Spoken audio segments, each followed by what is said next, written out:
Eu lembro que essa era uma das principais curiosidades que eu tinha no começo.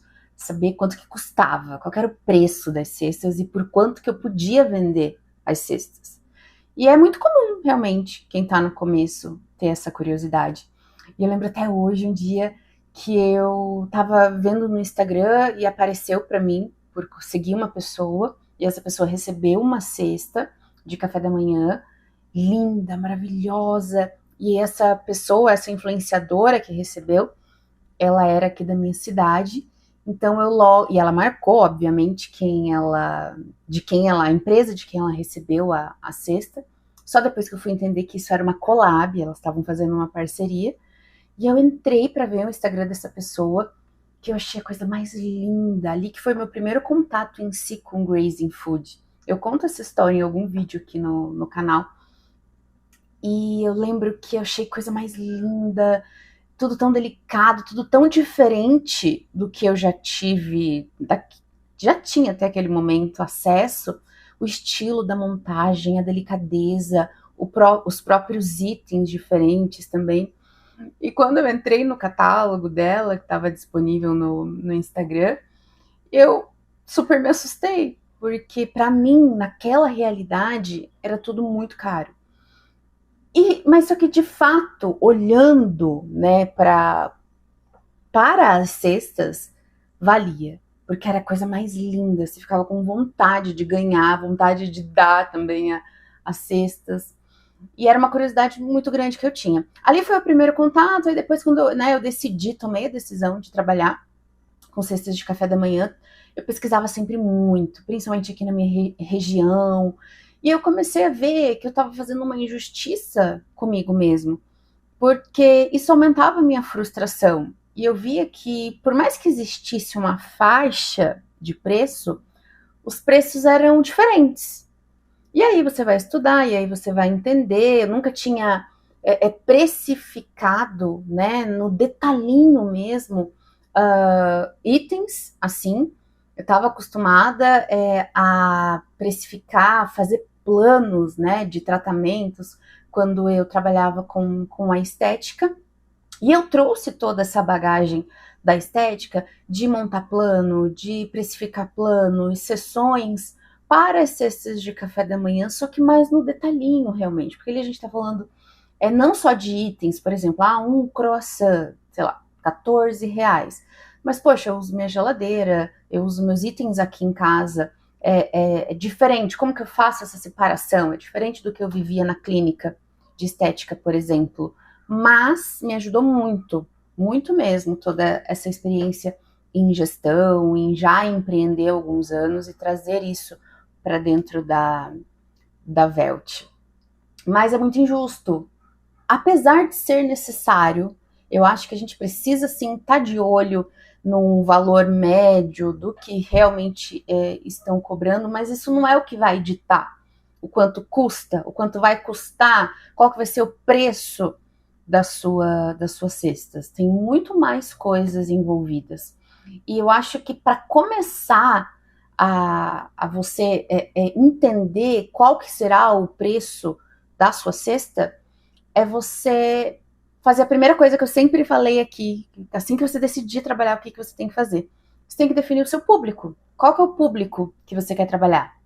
Né? A definição do seu público, a definição do estilo de cestas que você quer trabalhar, isso vai ditar muito também do preço que você vai vender e, consequentemente, do lucro que você vai conseguir. Eu vejo que muita gente fala, ganhe até 10 mil por mês vendendo cestas de café da manhã. Eu já caí em muitos contos assim da internet, e isso é fascinante. Só que o que de fato entra no nosso bolso para fazer diferença realmente aqui no nosso dia a dia é além do faturamento, né? Mas é o lucro. E a precificação, ela entra nesse processo como um item fundamental para saber se está valendo a pena todo o esforço, o trabalho que você está fazendo ou não. Porque é dali que você vai tirar o seu lucro que é o que sobra, o dinheiro realmente ali que entra no seu bolso, que você vai conquistar os seus sonhos, que você vai investir em algo que você queira, enfim, você vai fazer o que for prioridade ou necessidade para você no momento. Então eu percebo que essa curiosidade que a gente tem de quanto custa, qual que é o preço e por quanto vai vender, ela é natural, mas ela é longe de ditar o quanto vai custar. E aí eu comecei a perceber o seguinte: existia uma faixa de preço, ok? Só que tudo dependeria também do público que você quer trabalhar e do modelo. Você quer trabalhar com grazing food, que é o caso aqui da Velt, você quer trabalhar com cestas fechadas, você quer trabalhar com cestas presentes, cestas de frutas, cestas só de chocolate, enfim. Aí você vai definir isso, e isso sim vai direcionar muito da sua precificação, os seus itens, se são itens mais, né, cotidianos, comuns, se são itens mais diferenciados. E o principal é o seu posicionamento como marca, é o valor que você vai mostrar. E aí eu não tô falando de preço, eu tô falando de valor, de posicionamento mesmo, do que você quer passar, né, de como empresa, de como pessoa também, porque nós que somos, né, pequenos e nós somos a nossa marca, nós somos o por trás de tudo que acontece, a gente aparece também. Então o que a gente quer transparecer? Qual que é o valor que a gente quer passar?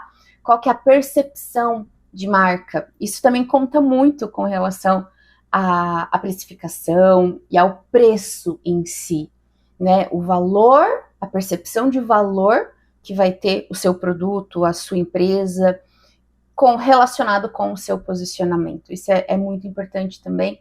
E eu vejo que, né, das pessoas que me procuram aqui no YouTube, no Instagram, isso é longe, assim, passa longe da cabeça essa importância com relação a transparecer realmente o valor de marca que quer passar. E falando de preço em si, é muito complicado a gente se basear fora, porque a gente não sabe para qual que é o público que aquela coleguinha que eu tô vendo no Instagram trabalha, qual que é o conceito carro-chefe em si, do conceito que ela tá trabalhando, quanto que é o valor do queijo que ela tá pagando. Às vezes ela tem um fornecedor muito melhor, às vezes ela fez uma negociação que você não imagina, você não sabe o tamanho dela, você não sabe várias coisas, você não sabe o potencial de capital que a pessoa tem, enfim, vai muito além de só colocar um preço, pronto, acabou. Algumas semanas atrás eu recebi de uma seguidora aqui do YouTube, ela me mandou o catálogo dela para que eu olhasse o catálogo dela. E é a coisa mais linda, um trabalho impecável. E ela me perguntou, o valor tá dentro? Eu olhei aquilo e falei, nossa, eu acho que tá até barato. A primeira percepção que eu tive foi, o trabalho dela é excelente, lindo, só que o preço não estava condizente com aquele trabalho, né? E então eu pensei, falei, nossa, para mim tá até barato esses valores aqui. Só que eu não, obviamente, eu não quis passar assim de uma forma tão simplista para ela, para não frustrar, para não causar ainda mais confusão. Só que era a minha percepção perante o trabalho maravilhoso, excelente, lindo que eu estava vendo ali, com base no que eu sei de preço, sim, de mercado, e o potencial dela, né, do que eu conheço, enfim, dela. Então é muito difícil a gente julga muito batendo o olho. Mas é interessante essa preocupação que a gente tem, né, principalmente no início, que é o caso dela, também, e isso reforça o que eu tô falando aqui, dessa curiosidade, eu tô num preço legal, né? Eu não sabia ao fundo o público que ela queria atingir, mas o trabalho é excelente e tem potencial para muito mais mesmo. Então, eu acho que é isso, eu acho que a gente não querer se basear somente no valor que a gente vê por aí, consulta de catálogo. Acho que é legal a gente ter uma base de faixa, mas o preço é muito além disso. A gente não sabe o que passa ali por trás da precificação daquela pessoa, né? Às vezes a base que ela usa é diferente da sua, então ali já causa um valor muito, muito, muito diferente. Por exemplo, as bases MDF, enquanto uma base aqui hoje, por exemplo, 35 por 25 tá R$10, uma cartonada nesse mesmo tamanho pode custar 53, 55.